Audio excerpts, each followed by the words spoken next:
bicara soal ini ada cerita kismis. Kismis itu artinya kisah miris. Miris, sangat miris sekali.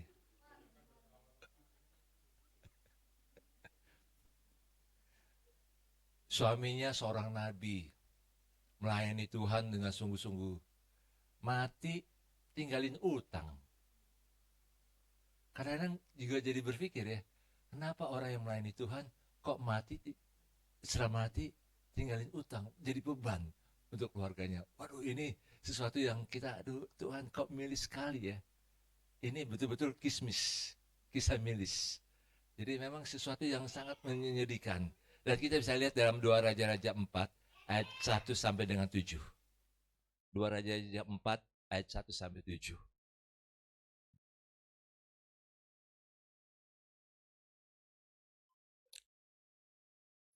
Dalam bulan ini kita ingin belajar bagaimana hidup berkecukupan pada saat krisis keuangan.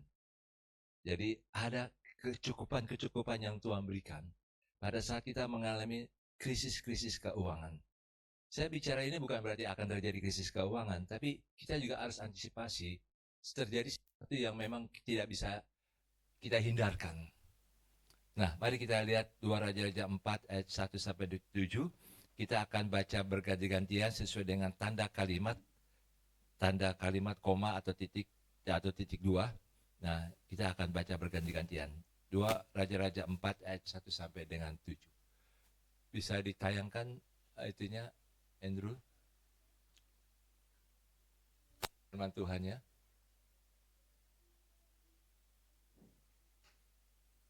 Oke. Kita baca ya berganti-gantian. Saya lebih dahulu. Salah seorang dari istri-istri para nabi mengadukan halnya kepada Elisa. Hambamu sudah mati dan engkau ini tahu.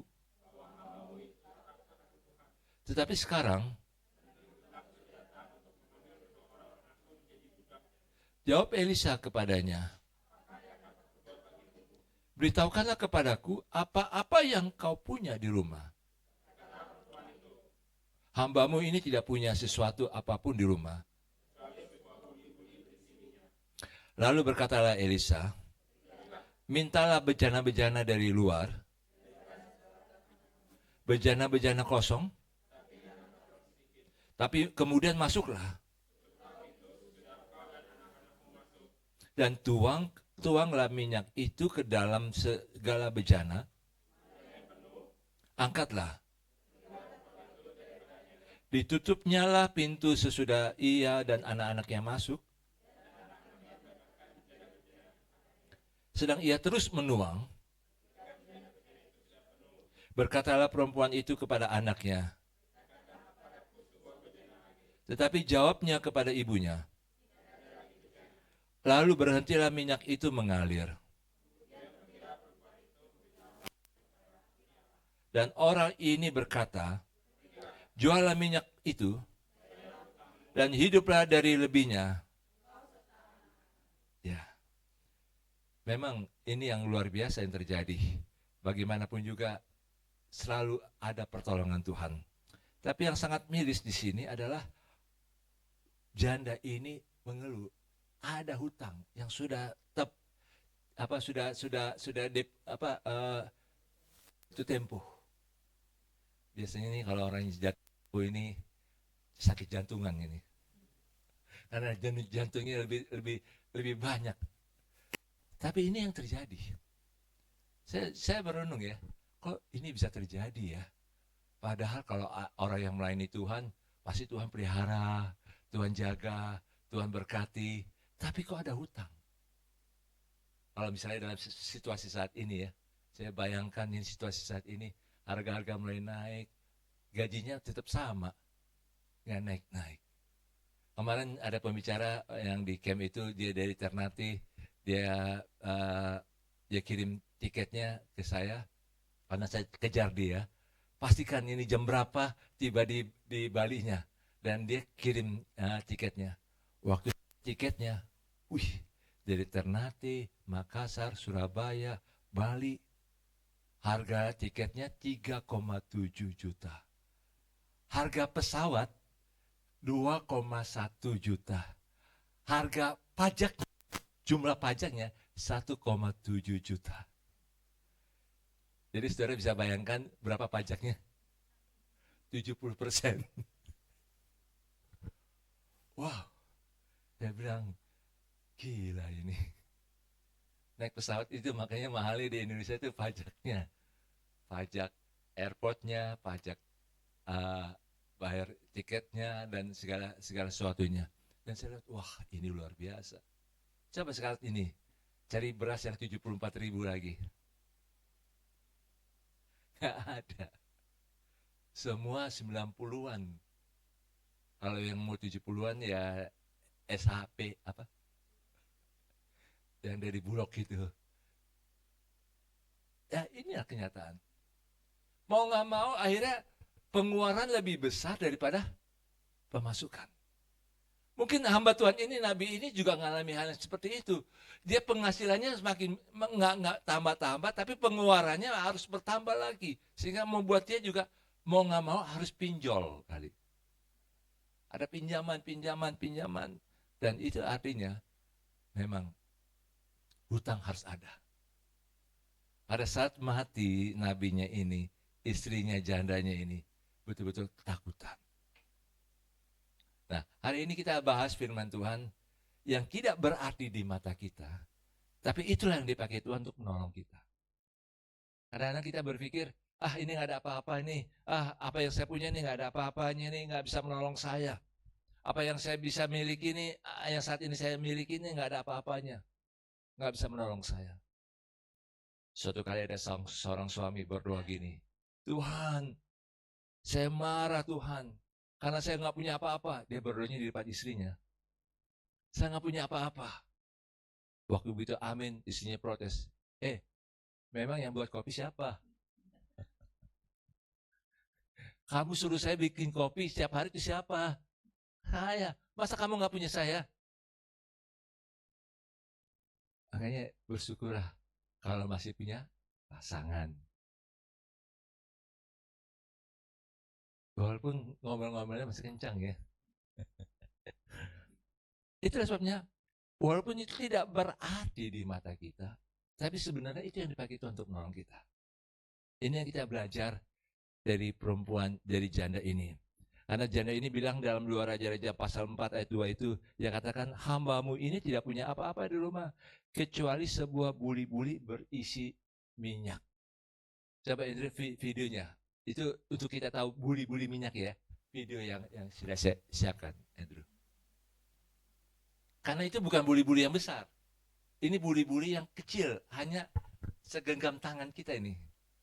Nanti lihat videonya untuk lihat secara jelas bagaimana buli-buli ini. Nggak ada suaranya, nggak ada suara itu. Nah ini yang buli-bulinya.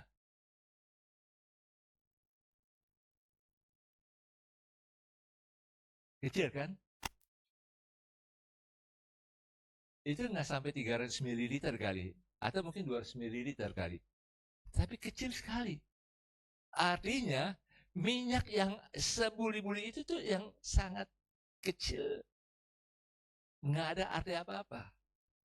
Tapi itu yang dipakai Tuhan. Mari kita lihat sini. Ketika tidak ada harapan lagi, ketika semuanya sudah dalam waktu, waktunya sudah jatuh tempo, seorang janda kehilangan suaminya, dia sudah kehilangan suaminya, dia tidak terlilit hutang, dan kedua anaknya terancam jadi budak. Karena pada zaman itu bisa anaknya jadi budak, dan 7 tahun baru bisa dibebaskan. Secara manusia tidak ada harapan lagi. Tapi Nabi Elisa tidak langsung berdoa minta mujizat besar. Dia hanya bertanya kepada janda itu, apakah yang ada padamu di rumah? Jadi seringkali kan kalau kita berdoa, Tuhan, tolonglah saya supaya ada mujizat ini, ada pertolongan Tuhan. Sekarang Tuhan balikan gini, apa yang ada padamu di rumah? Apa ya kira-kira ya yang bisa menolong kita? Ibu Antin, apa nih yang ada dalam rumah Ibu Antin nih? Kompor, oven. Ya, apa yang ada padamu di rumah.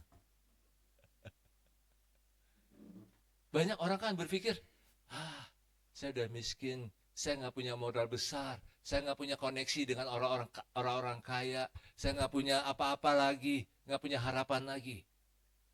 Tapi Tuhan tanya, apa yang ada padamu di rumah?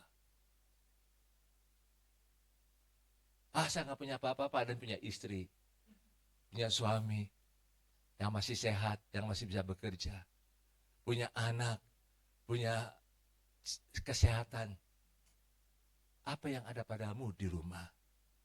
Ini jawabannya sangat mengejutkan. Tidak ada apa-apa kecuali sedikit minyak, kata janda ini.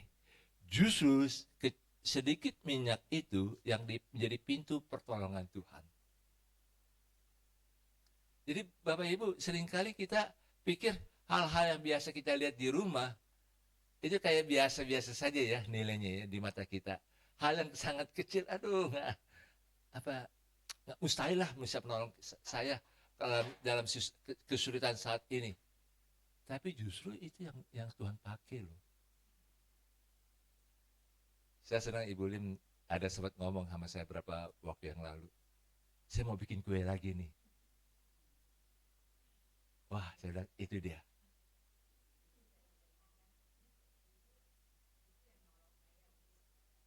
Iya, betul. Dan itu loh, bagus. Apa yang ada?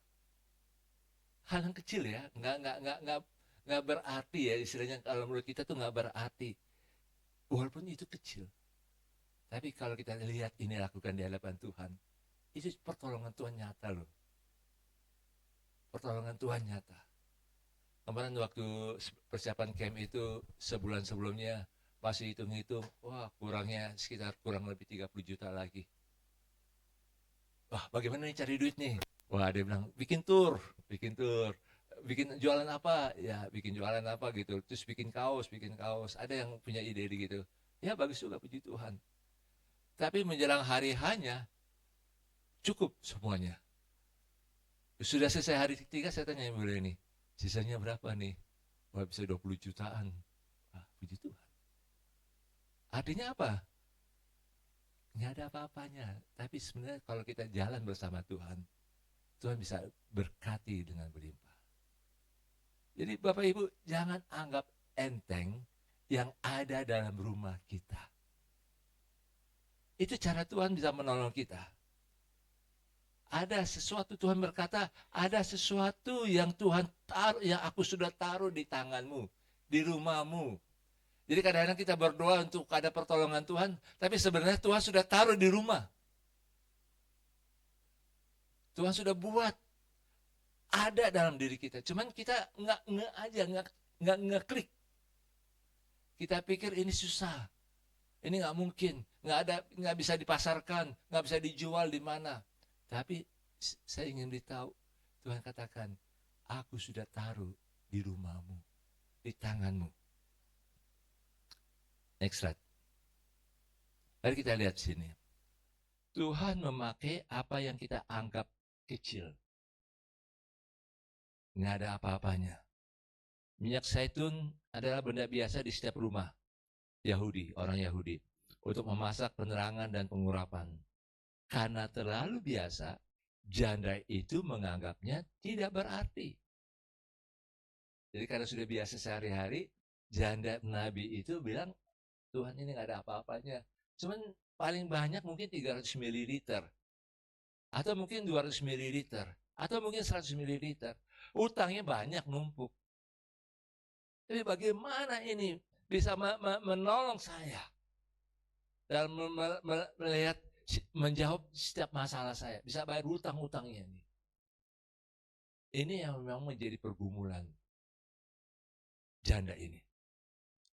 Dia anggap itu nggak ada apa-apa. Bapak Ibu, apa yang ada di tangan kita, apa yang ada di saat ini yang kita pegang, itulah cara Tuhan bisa menolong kita. Masih ingat Musa dengan tongkatnya?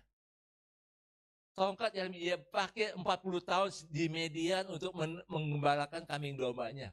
Di mana dia naik turun gunung, dia mengembalakan itu, dia bertemu dengan Tuhan dengan tongkat itu. Tongkat itu yang menjadi ular, dan waktu dia angkat itu, tongkat itu menjadi tongkat. Dan banyak mujizat oleh Tuhan, dilakukan oleh Tuhan melalui tongkat itu. Jadi ada saat-saat di mana mujizat itu ada loh pada kita yang kita pegang saat ini. Juga kalau kita lihat Daud yang mempunyai umban waktu menghadapi Goliat. Goliat dengan senjata yang lengkap, dengan pedang yang luar biasa, dengan perisai, dengan kepala yang kuat sekali, ketopong helmnya itu ya, yang sangat kuat. Tapi Daud cuma ketapel dan batu. Dia ambil 5 batu aja. Itu dia lakukan, mujizat terjadi. Apa sih yang ada pada kita saat ini? Ada juga yang kalau kita lihat tuh anak kecil yang waktu Tuhan Yesus membuat memberi makan 5.000. Anak itu cuma ada 5 roti dan 2 ikan.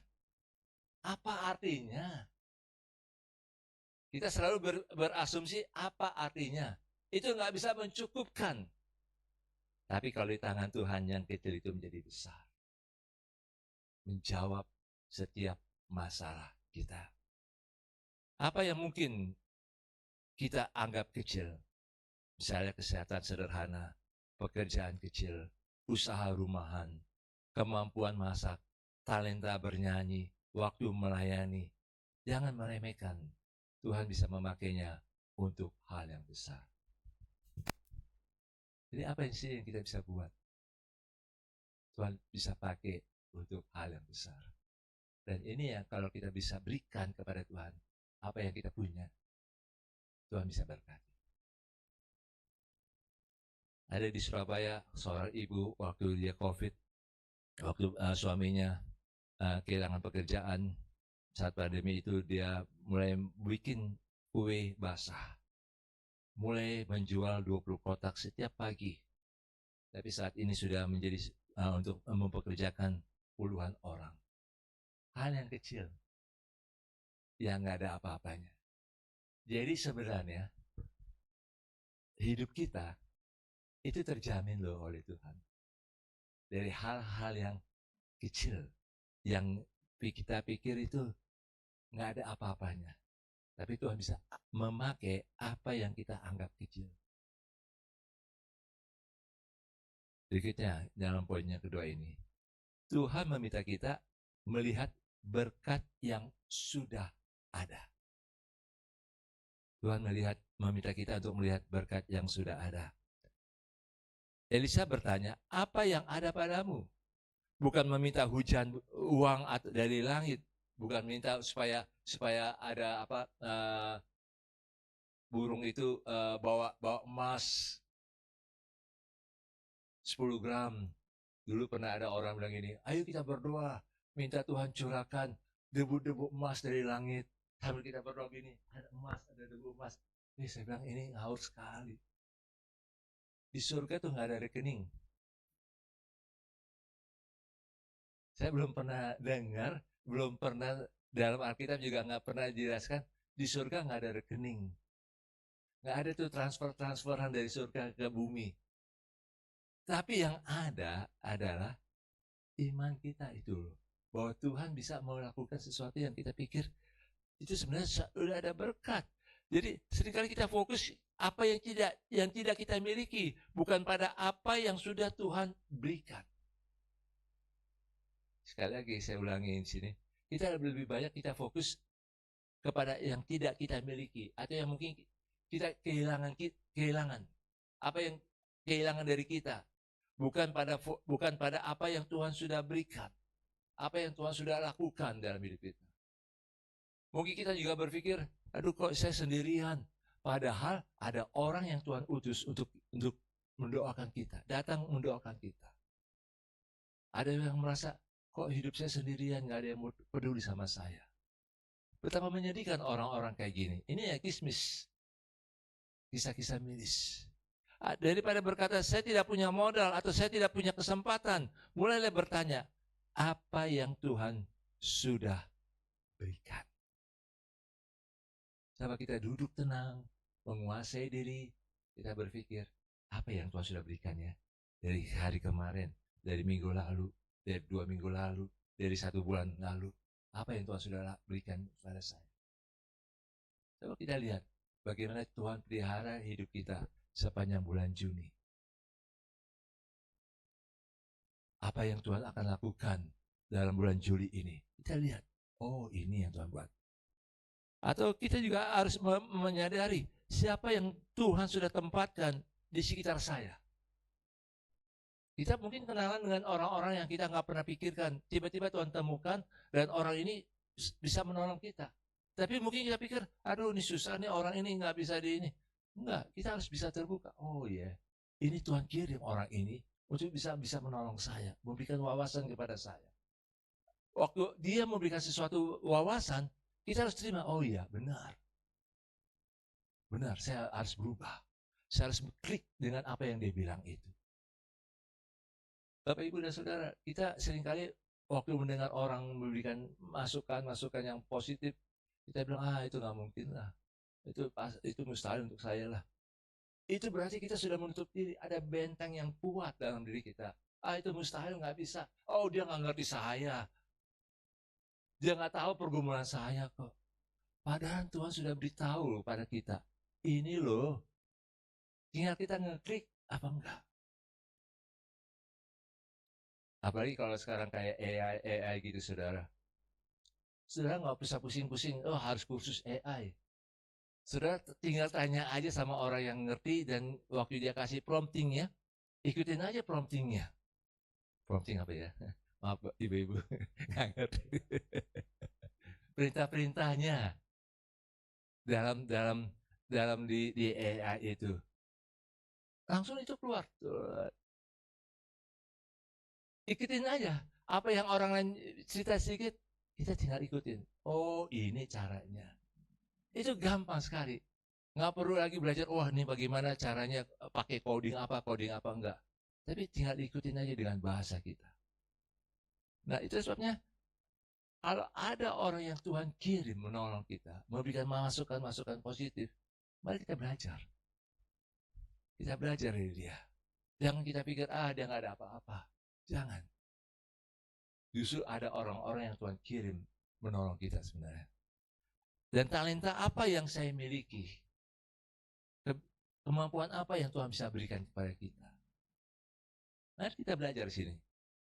Sebabnya mulai ubah cara pandang kita dari yang tidak punya menjadi apa yang sudah ada.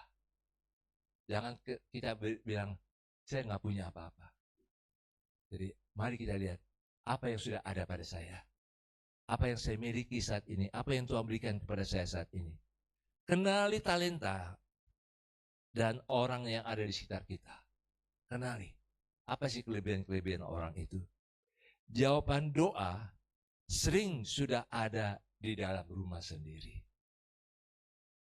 Jadi sebenarnya waktu kita berdoa, terus minta pada Tuhan, sebenarnya Tuhan sudah berikan jawaban doa itu. Hanya minyak 1 buli. Ini ada satu kesaksian di Nusa Tenggara Barat, ada seorang pemuda, dia punya Nusa Tenggara Barat, dia memiliki hanya handphone yang sederhana. Saya pikir mungkin handphonenya bukan handphone Samsung ya, tapi mungkin handphone yang lama, yang kuno. Dan koneksi internetnya juga sangat terbatas. Tapi dia mulai belajar berjualan online. Usaha kecil itu kini menjadi sumber penghasilan bagi keluarganya. Jadi Bapak Ibu, jangan pernah anggap remeh handphone yang kecil, yang sederhana. Waduh, sini saya gaptek, saya nggak bisa apa-apa. Ya, mulai belajar. Karena hal-hal seperti itu Tuhan bisa buat.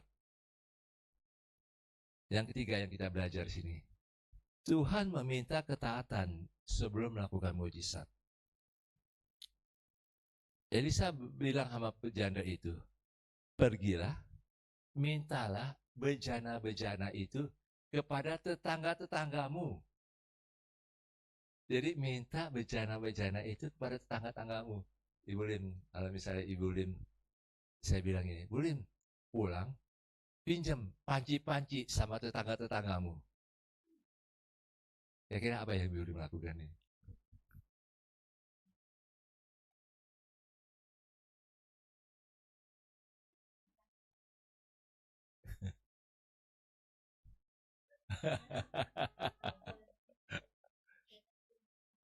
Bisa kayak ada seorang pemuda, dia hanya punya satu Indomie, terus dia dapat perintah dari Tuhan, pinjam panci-panci dari tetangga-tanggamu. Dia akhirnya pinjam sama tetangga-tangganya panci-panci banyak sekali. Waktu itu sama ini, kamu mau buat apa ini panci-panci ini? Ya sudah, nanti tenang aja, saya mau buat sesuatu itu. Sampai mereka itu pikir, ini buat apa ya? Wah, akhirnya apa yang dibuat oleh orang ini itu jadi laku karena tetangga-tangganya penasaran. Mau beli apa nih? Mau bikin apa? Padahal dia cuma bikin sambal yang enak sekali. Nah, Bapak Ibu dan Saudara, kadang Tuhan mau kita taat dulu sama Tuhan. Melangkah dengan cara apa? Taat apa yang Tuhan perintahkan, taat aja. Aduh, saya nggak ngerti ini suara Tuhan atau suara diri saya atau suara orang lain ini. Saya nggak tahu membedakannya. Enggak, nggak usah pusing-pusing. Kalau Tuhan bicara, seperti seorang bapak bicara sama anaknya. Seperti seorang ibu bicara sama anaknya. Nggak mungkin dibilang ini, hei Ibu Lim. Ibu Lim dengar kayak gitu juga takut, nih siapa yang bicara ini. Tapi pasti bicara di hati. Ada kesejukan di hati. Ada damai di hati. Ada dimana kita rasa, iya ya, saya lakukan dulu ini. Dan perempuan ini, janda ini, Elisa bilang sama janda itu, mintalah sebanyak-banyaknya. Jangan sedikit. Dan memang itu yang dilakukan. Sebenarnya aneh sekali perintah ini. Minyaknya sedikit, tapi dia diminta mengumpulkan banyak bejana. Padahal minyaknya kan cuma satu buli, 300 ml ya kurang lebih. Ini disuruh minta bejana yang besar-besar. Dan Bapak Ibu dan Saudara tahu ini sesuatu yang memang apa ya, aneh gitu loh. Untuk apa? Ini apa bisa dilipat gandakan minyak ini? Tapi perempuan ini, janda ini taat. Justru pada saat ketaatan itu membuat Tuhan akan melakukan mujizat. Ketaatan itu dianggap sebagai wadah untuk mujizat. Iman bukan hanya percaya, tapi bertindak sesuai perkataan Tuhan. Mujizat sering dimulai dengan langkah ketaatan. Jadi Bapak Ibu dan Saudara, kalau kita ingin minta pertolongan Tuhan, ada mujizat Tuhan, melangkah apa yang Tuhan perintahkan. Langkah ketaatan sebelum mujizat. Langkah-langkah ketaatan sebelum mujizat, misalnya mengampuni sebelum keadaan berubah. Jadi harus bisa mengampuni dulu. Baru terjadi perubahan. Menabur sebelum menuai. Jadi sebelum kita mendapatkan pertolongan Tuhan, harus bisa menabur. Harus bisa memberi. Melayani sebelum diberkati. Memberi sebelum menerima. Ini yang kadang-kadang kita sendiri pikir, aduh ini uang saya nggak cukup. Tapi saya ingin katakan, Tuhan bisa menolong kita. Tuhan bisa pelihara kita. Jadi langkah-langkah ketaatan itu bisa saja mengampuni, bisa juga menabur sebelum menuai, melayani sebelum diberkati, memberi sebelum menerima. Dan ini langkah-langkah ini sangat harus kita lakukan sebelum terjadi mujizat. Kesetiaan di tengah kebangkrutan dalam kesaksian seorang pengusaha Kristen bangkrut, namun tetap setia memberi persembahan dan membantu orang lain. Berapa tahun kemudian Tuhan membuka usaha baru yang jauh lebih besar daripada sebelumnya. Karena dia suka memberi. Makanya dalam kekristenan, dalam kerajaan Allah, memberi itu sebenarnya satu kehormatan untuk kita. Kalau kita hanya menerima, itu bukan kehormatan. Tapi memberi itu adalah satu kehormatan. Saya terharu dengan ibu kepala desa itu yang di Beantek itu. Dia kasih makan, dia sangat senang. kita makan dengan lahap, dia sangat senang sekali. Dan saya lihat, wah ini luar biasa. Artinya sudah terbuka ibu ini. Dan kita tinggal doakan aja supaya terjadi perubahan-perubahan di sana. Poin yang keempat, berkat dicurahkan sesuai kapasitas iman kita. Jadi berkat itu tergantung iman kita, saudara. Mujizat itu juga tergantung dari iman kita.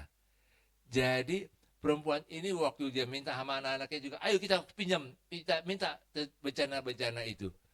Mereka kumpulkan sebanyak-banyaknya. Jadi mujizat itu hanya terjadi sesuai dengan kapasitas iman kita. Nah, dikatakan oleh firman Tuhan, ketika bejana-bejana itu sudah penuh, berhentilah minyak itu mengalir. Jadi waktu janda itu tuang, Bapak Ibu, saya ingin kasih gambaran gini. Itu kan, bulir itu kan kepalanya kan kecil. Jadi kalau waktu tuang, nggak bisa langsung banyak. Jadi netes-netes juga, netes. Saudara bisa bayangkan kalau misalnya bejana itu misalnya 2 liter, ini 300 ml, waktu ditetes, mungkin tetesnya satu detik, satu tetes, bisa berapa lama itu? Bisa penuh. Jadi kadang-kadang kita harus ada kesabaran juga ya dalam prosesnya itu, meneteskannya itu menuangnya ke bejana-bejana yang begitu banyak. Dan itu yang terjadi. Minyak berhenti bukan karena Tuhan suka habisan itu, tapi karena bejananya habis. Tuhan memiliki berkat tanpa batas. Jadi makanya saya ingin mendorong kita perbesar kapasitas kita. Perbesar kapasitas kita. Walaupun kita saat ini mungkin nggak ngerti, nggak tahu apa-apa, tapi perbesar. Tuhan, saya mau perbesar. Apa yang Tuhan sudah berikan kepada saya mau perbesar kapasitas saya. Kemarin waktu camp itu, saudara masih ingat yang Cikalong? Ini kami ketemu dengan yang ketua yayasannya, yang punya tanah di Cikalong. Dia langsung ajak bicara, Pak ini bagaimana Cikalong? Saya tinggal bilang, terserah Bapak sebagai ketua yayasan. Apa yang dimau oleh ketua yayasan untuk kembangkan Cikalong itu? Ya saya mau kembangkan, dia bilang, saya mau kembangkan. Oke, kalau Bapak mau kembangkan, kita harus profesional. Bukan hanya soal pelayanan aja, tapi bisnis to bisnis. Jadi betul-betul harus profesional. Nggak bisa kita hanya pikir, ini untuk pelayanan jadi ya cinca-cinca aja lah, enggak. Jadi memang betul-betul harus profesional. Saya bilang harus dibuat secara profesional supaya lebih enak. Supaya yayasan itu jangan berpikir yayasan itu tinggal kasih uang aja, dia nggak dapat keuntungan, dia juga harus dapat keuntungan. Tapi orang yang mengelolanya juga harus dapat keuntungan yang betul-betul yang adil. Nah, dan dia setuju. Saya berpikir, Tuhan kenapa Tuhan temukan dengan orang ini?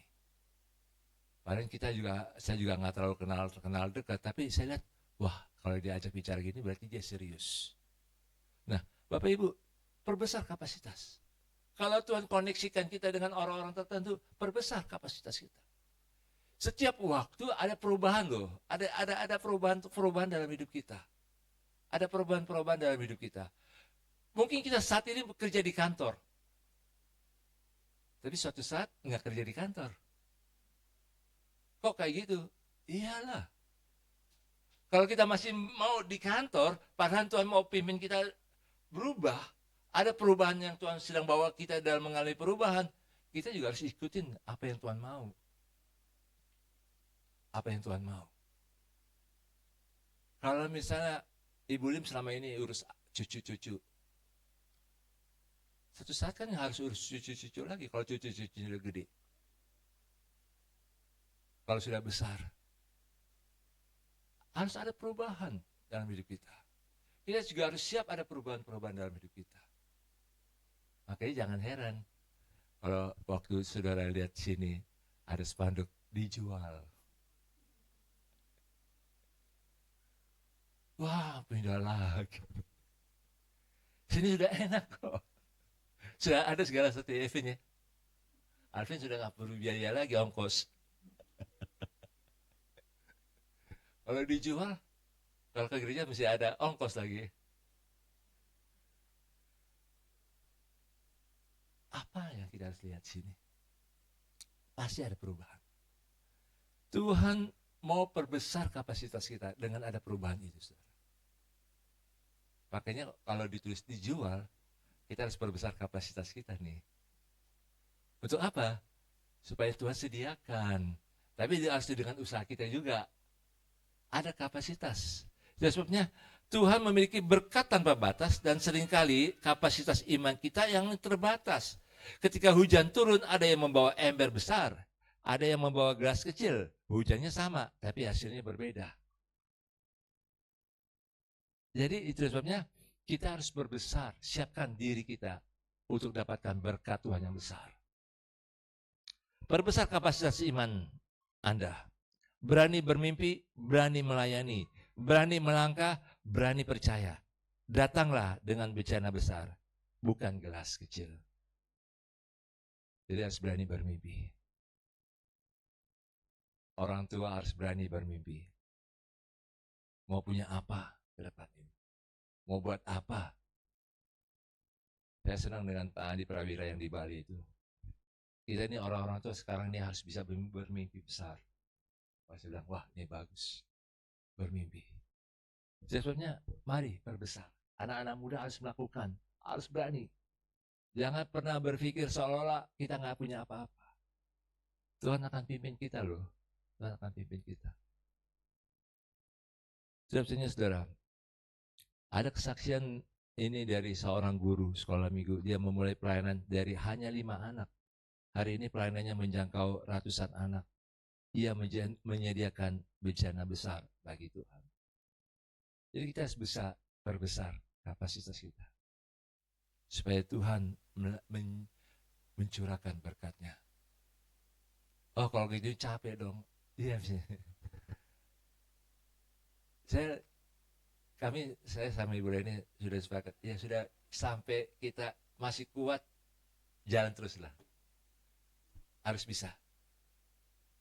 Enak sih ya memang kalau udah tua gitu ya. Duduk-duduk, tidur-tidur, tenang-tenang, lihat-lihat, jalan-jalan. Oh, itu bukan. Perbesar, tetap perbesar. Perbesar kapasitas kita. Kenapa? Karena Tuhan sebenarnya udah lihat nih, ke depan ini sesuatu yang besar Tuhan sudah siapkan untuk kita. Jadi Tuhan, yang poin yang kelima, Tuhan tidak hanya mencukupkan, tetapi memulihkan. Kalau kita mintanya Tuhan cukupkan semuanya, tapi Tuhan mau lebih lagi supaya hidup kita memulihkan. Jualah minyak itu, bayarlah hutangmu, dan hiduplah dari lebihnya. Ini kata Elisa kepada janda itu. Setelah bencana-bencana itu penuh, jual. Bayar hutangmu dan hiduplah dari lebihnya. Kira-kira lebihnya berapa juta ya? Lebih.